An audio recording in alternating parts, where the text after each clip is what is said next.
क्या हो अगर एक रात आप एक ऐसी शक्ति का पीछा करें जो हर इंसान की मौत का कारण बनती है? क्या हो अगर वो शक्ति इंसानों की शक्ल लेकर आपके सामने खड़ी हो जाए?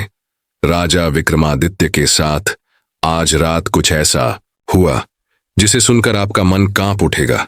एक रहस्यमयी लड़की, दो भाइयों की मौत, एक जहरीला नाग और अंत में मौत खुद एक ब्राह्मण के रूप में राजा से मिलने आई। पर क्यों? क्या थी इस प्रेतनुमा शक्ति की सच्चाई? और राजा की मृत्यु, क्या वो लिखी जा चुकी है? जानिए आज की कहानी में, जब काल ने खुद राजा विक्रमादित्य से कहा, एक दिन मैं तुम्हें मरने पर मजबूर कर दूंगा। दोस्तों, राजा विक्रमादित्य अक्सर रात में वेश बदलकर अपनी प्रजा के हालात जानने निकलते थे। वह अपने सच्चे प्रेम से भरे दिल के साथ सड़कों पर घूमते थे। एक रात जब वह अमृत बेला में घूमते हुए शहर के चक्कर लगा रहे थे, उन्होंने देखा कि एक युवा लकड़हारा एक पेड़ पर चढ़ रहा है। उसकी आंखों में जीवन की आशा और मेहनत की चमक थी, लेकिन तभी अचानक एक भयंकर भालू उस पेड़ पर चढ़ने लगा। राजा ने आश्चर्य से देखा कि भालू कैसे उस पेड़ पर चढ़ रहा है, क्योंकि यह आमतौर पर भालू की आदत नहीं होती। युवा लकड़हारे ने जब भालू को देखा तो उसकी धड़कनें तेज हो गईं। डर के मारे उसने पेड़ की शाखा छोड़ दी और सीधे धरती पर गिर पड़ा। उसकी जान चली गई। वहीं भालू ने पेड़ से नीचे उतरते ही अपनी असली पहचान बदल ली और एक खूबसूरत लड़की का रूप धारण कर लिया। राजा विक्रमादित्य दूर से यह नजारा देख रहे थे। उनका मन जिज्ञासा से भर गया। वह सोचने लगे, यह लड़की अब क्या करेगी? कुछ ही समय बाद राजा के दो सैनिक जोरात की गश्त पर थे। वहां पहुंचे संयोगवश वे असली भाई थे। छोटे भाई की नजर जब उस खूबसूरत लड़की पर पड़ी तो उसने बड़े भाई से कहा, भाई देखो कितनी सुंदर लड़की बैठी है, मुझे तो शादी करनी है। बड़े भाई ने कहा, नहीं, जब तक मैं हूं तुम मुझसे शादी नहीं कर सकते, मुझे पहले उसका हाथ मांगना चाहिए। छोटे भाई ने तुरंत विरोध किया, मैंने उसे पहले देखा है, इसलिए मैं उससे शादी करूंगा। दोनों भाइयों के बीच बहस बढ़ गई। अंततः बड़े भाई ने सुझाव दिया, हम क्यों ना उससे पूछें, जो भी उसे पसंद आएगा वह उससे शादी कर लेगा। जब दोनों भाई उस खूबसूरत लड़की के पास पहुंचे, बड़े भाई ने पूछा, हे सुंदरी, तुम कौन हो और यहां क्या कर रही हो? लड़की ने जवाब दिया, मैं पास के गांव में रहती हूं और अपने पति की खोज में इस जंगल में घूम रही हूं। छोटे भाई ने पूछा, तुम्हारा पति कहाँ है? अगर तुम चाहती हो तो हम तुम्हारी मदद कर सकते हैं। लड़की ने मुस्कुराते हुए कहा, मैं अभी अविवाहित हूं और एक योग्य व्यक्ति की खोज में हूं। छोटे भाई ने गर्व से कहा, हम दोनों भाई अभी अविवाहित हैं, तुम चाहो तो किसी एक से शादी कर सकती हो। लड़की ने एक शर्त रखी, मैं उससे ही शादी करूंगी जो तुम दोनों में से सबसे बहादुर और शक्तिशाली होगा। यह सुनकर दोनों भाइयों में लड़ाई शुरू हो गई। अपनी बहादुरी साबित करने के लिए उन्होंने अपनी तलवारें निकाली और एक दूसरे को घातक चोटें पहुंचाई। अंततः दोनों भाइयों ने एक दूसरे को मार डाला और लड़की ने खौफनाक तरीके से हंसते हुए एक दिशा में चलना शुरू किया। राजा विक्रमादित्य, जो दूर से यह सब देख रहे थे, कदम और बढ़ते हुए उस लड़की का पीछा करने लगे।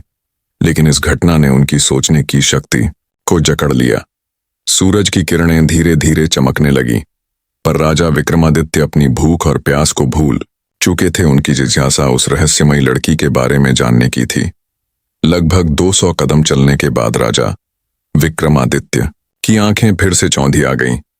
अब उस खूबसूरत लड़की ने अपना रूप बदलकर एक जहरीले नाग का रूप धारण कर लिया। वह नाग तेजी से आगे बढ़ा। नाग ने एक नदी के किनारे पहुंचकर कुछ क्षण रुका और फिर अचानक नदी में कूद गया। राजा विक्रमादित्य उस किनारे पर खड़े होकर यह सब देख रहे थे। थोड़ी ही देर में नाग ने एक नाव पर छलांग लगा दी, जिसमें लगभग 20 से 25 लोग सवार थे। जैसे ही नाग ने नाव में प्रवेश किया, वहां अफरा तफरी मच गई। लोग अपनी जान बचाने के लिए नदी में कूद पड़े। जो तैरना जानते थे वे तैर कर किनारे तक पहुंच गए और जो नहीं जानते थे वे डूबकर मर गए। कुछ समय बाद नाग फिर से नदी से बाहर आया और नदी के किनारे चलने लगा। विक्रमादित्य ने उस नाग का पीछा करना जारी रखा। कुछ दूर जाने के बाद राजा विक्रमादित्य ने फिर से देखा कि वह नाग एक वृद्ध ब्राह्मण के रूप में बदल गया है। राजा ने सोचा, अब यह सही समय है इस रहस्यमय प्राणी से जानकारी प्राप्त करने का। विक्रमादित्य तेज कदमों से उस ब्राह्मण के पास पहुंचे और हाथ जोड़कर नमस्कार किया। वृद्ध ब्राह्मण ने भी हाथ उठाकर अभिवादन स्वीकार किया और आशीर्वाद दिया। राजा विक्रमादित्य ने वृद्ध ब्राह्मण से पूछा है, ब्राह्मण देव तुम कौन हो? ब्राह्मण ने निराशा से कहा, क्या तुम नहीं देख सकते? मैं एक ब्राह्मण हूं। राजा ने फिर से कहा, तुम झूठ बोल रहे हो, तुम ब्राह्मण नहीं हो, है ना? ब्राह्मण ने चिढ़ते हुए कहा। फिर तुम मुझे बताओ मैं कौन हूं? राजा ने कहा। तुम वह नहीं हो जो तुम दिखते हो, ब्राह्मण ने उत्तर दिया। जो भी मैं हूं तुम्हें उससे क्या मतलब? तुम अपने काम से काम रखो और अपनी राह देखो। राजा विक्रमादित्य ने दृढ़ता से कहा, मैं तुम्हें बिना सच जाने नहीं छोड़ सकता, तुम्हें सच बताना ही होगा। ब्राह्मण ने फिर कहा, मैंने तुमसे कहा ना कि मैं एक ब्राह्मण हूं।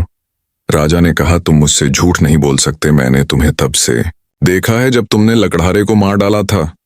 फिर तुमने एक सुंदर लड़की का रूप धारण किया और उन दो सैनिकों को एक दूसरे को मारने पर मजबूर किया। फिर तुम जहरीले नाग में बदल गए और नदी में कूद पड़े। तुमने नाव पर सवार लोगों में अफरा तफरी मचाई। अब तुम एक वृद्ध ब्राह्मण के रूप में हो, सच सच बताओ तुम कौन हो? राजा विक्रमादित्य की बातें सुनकर ब्राह्मण ने कहा, अगर मैं नहीं बताऊं तो तुम क्या करोगे? राजा ने अपनी तलवार निकालते हुए कहा, तब तैयार हो जाओ मकरने के लिए। तुम्हें नहीं पता कि यह विक्रमादित्य की नगरी है। तुम इतने लोगों की जान लेकर इस पवित्र राजा के राज्य में जीवित नहीं रह सकते। अब सच्चाई बताओ। ब्राह्मण ने राजा की इस प्रशंसा पर जोर से हंसते हुए कहा, मुझे पता है कि यह शहर सम्राट विक्रमादित्य का है और तुम वही विश्व प्रसिद्ध सम्राट हो। फिर भी एक बात जान लो, तुम मुझे नहीं मार सकते। एक दिन आएगा जब मैं तुम्हें मरने पर मजबूर कर दूंगा। राजा विक्रमादित्य उसकी बातों को सोचने लगे। जो इस भेष में भी मुझे पहचानता है वह साधारण व्यक्ति नहीं हो सकता। फिर उन्होंने थोड़ी विनम्र दिखाई और कहा, अब जब तुमने मुझे पहचान लिया है, कृपया मुझे बताओ कि तुम सच में कौन हो? ब्राह्मण ने कहा, तुम एक राजा हो और राजहट पर अड़े हुए हो, इसलिए मुझे तुम्हें सारी बातें बतानी पड़ेगी, मगर तुम मेरी बातों में विश्वास नहीं करोगे। इसीलिए सबसे पहले मुझे तुम्हें बताना होगा कि मैं कौन हूं। तो हे राजा, ब्राह्मण ने कहना शुरू किया, अब ध्यान से सुनो कि मैं कौन हूं और तुम्हारी राजधानी में क्यों आया हूं। मेरा नाम काल है। तुम जानते हो कि इस दुनिया में जन्म लेने वाले सभी जीवों की मृत्यु निश्चित है, इसलिए इस भूमि को मृत्यु लोक भी कहा जाता है। जब कोई जीव मां के गर्भ में आता है तो सब कुछ बनने के बाद आत्मा उसमें प्रवेश करती है और जीवन जागृत होता है। इसी समय उसके मृत्यु का समय, स्थान और परिस्थितियां भी सृष्टिकर्ता द्वारा निर्धारित की जाती हैं।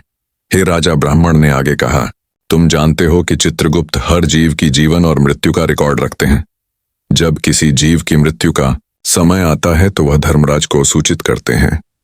अब चूंकि सभी जीवों की मृत्यु और मुक्ति का विभाग भगवान शिव के पास है, इसीलिए धर्मराज भगवान शिव से अनुमति मांगते हैं कि उस जीव को मृत्यु दी जाए। जब भगवान शिव अनुमति देते हैं तो धर्मराज मुझसे यानी काल से कहते हैं कि जाओ और उस व्यक्ति की जान ले लो, तब मैं इस मृत्यु लोक में आता हूं। ब्राह्मण ने अपनी बातें जारी रखी, मुझे पता होता है कि कौन जीव कब कहां और किन परिस्थितियों में मरेगा। मैं उस जीव को निश्चित स्थान पर निश्चित समय पर पहुंचाता हूं जहां उसकी मृत्यु लिखी गई होती है।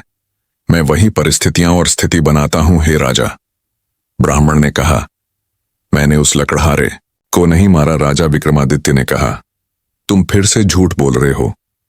मैंने अपनी आंखों से देखा कि तुम उस लकड़हारे की मृत्यु का कारण बने। ब्राह्मण ने कहा, बिल्कुल मैं कारण बनता हूं, लेकिन भौतिक लोग सोचते हैं कि लकड़हारा पेड़ से गिरकर मर गया और फिर मुझे धर्मराज के आदेश का पालन करना होता है। उसकी मृत्यु पेड़ से गिरने के कारण लिखी गई थी, इसलिए मैंने एक रूप धारण किया और वही परिस्थितियां उत्पन्न की ताकि वह उस घटना का शिकार हो जाए। सोचो, ब्राह्मण ने समझाया, अगर मैं असली ऋच होता तो क्या वह कभी पेड़ पर चढ़ पाता? वह कभी नहीं चढ़ सकता था, लेकिन मैं वहां था और मेरे लिए कुछ भी असंभव नहीं है। अगर हम उन सैनिक भाइयों की बात करें तो मैंने उन्हें भी नहीं मारा, क्योंकि उनकी मृत्यु एक दूसरे के हाथों लिखी गई थी। इसलिए मैंने उनके लिए एक सुंदर लड़की का रूप धारण किया। नाव में जो कुछ लोगों की मृत्यु डूबने के कारण हुई, उनकी मृत्यु भी इसी तरह लिखी गई थी। इसके लिए मुझे भयानक नाग का रूप धारण करना पड़ा और उस नाव में जाना पड़ा। ब्राह्मण ने राजा की ओर देखा और कहा, हे राजा, मुझे लगता है कि अब तुम समझ गए होगे कि मैं कौन हूं और क्यों आया हूं, और तुमने यह भी समझ लिया होगा कि समय, स्थान और परिस्थितियों का भौतिक जीवन में कितना महत्वपूर्ण रोल होता है। राजा विक्रमादित्य ने काल के रूप में उपस्थित बूढ़े ब्राह्मण की बातें ध्यान से सुनी और उनके चेहरे पर गंभीरता छा गई। काल ने कहा, हे राजा, अब मैं जा रहा हूं राजा। विक्रमादित्य ने विनम्रता से कहा, हे कालदेव, आपने मुझे बहुत अच्छी जानकारी दी है, जिसके लिए मैं आपका धन्यवाद करता हूं। कृपया जाने से पहले मेरा एक और सवाल का जवाब दें। काल ने कहा, पूछो, जो भी पूछना है जल्दी पूछो, क्योंकि मेरे पास यहाँ रहने का ज्यादा समय नहीं है। राजा ने पूछा, कृपया बताएं कब और कहां और कैसे मेरी मृत्यु होगी। कालदेव ने उत्तर दिया, हे राजेंद्र, मैं तुम्हें बता सकता हूं कि तुम कहां और कैसे मरोगे, लेकिन कब मरोगे यह नहीं बता सकता राजा। विक्रमादित्य ने आश्चर्य से पूछा, हे कालदेव, मृत्यु का समय बताने में तुम्हारी क्या आपत्ति है। काल ने गंभीरता से कहा, हे राजा, अगर मैं तुम्हें समय पहले से बता दूं तो तुम इसी पल से चिंता करने लगोगे, और तुम जानते हो चिंता चिता के समान होती है। अभी तुम्हें अपने शासन में कई शुभ कार्य करने हैं और लोगों के कल्याण के लिए महान कार्य करने हैं। राजा विक्रमादित्य ने संतोष से कहा, ठीक है, अगर समय नहीं बता सकते तो कम से कम मुझे बताएं कि मैं कहां और कैसे मरा जाऊंगा। काल ने कहा, सुनो राजन, तुम्हारी मृत्यु तुम्हारे अपने महल में सीढ़ियों से फिसल कर होगी। यह सुनकर राजा विक्रमादित्य की आंखें चौड़ी हो गई। काल ने अपनी बात कहकर तेजी से एक दिशा में चलना शुरू किया और कुछ दूरी पर वह अदृश्य हो गया। अब तक सूर्यदेव भी अस्त हो चुके थे और चारों ओर अंधेरा छा गया था। राजा विक्रमादित्य अब शारीरिक और मानसिक रूप से थक चुके थे। अपने मन में गहरी सोच के साथ उन्होंने तेज कदमों से अपने महल की ओर बढ़ना शुरू किया। दोस्तों, आज की कहानी ने हमें एक गहरे सत्य से अवगत कराया कि काल किसी का इंतजार नहीं करता। चाहे राजा विक्रमादित्य हो या हम, हर किसी के जीवन में समय और परिस्थितियों की महत्वपूर्ण भूमिका होती है। इसलिए जीवन को संजीवनी की तरह जिए और हर पल का सम्मान करें। अगर आपको हमारी यह कहानी पसंद आई हो तो कृपया। तो दोस्तों, आज की यह रहस्यमयी कथा हमें यह सिखाती है कि काल न राजा देखता है न रंग, वह बस आता है जब उसका समय आता है। इसलिए हर पल को जियो, समझदारी से जियो और दूसरों के जीवन में भी रोशनी फैलाओ। अगर आपको यह कहानी पसंद आई हो तो इसे लाइक जरूर करें। अपने विचार हमें कमेंट में बताएं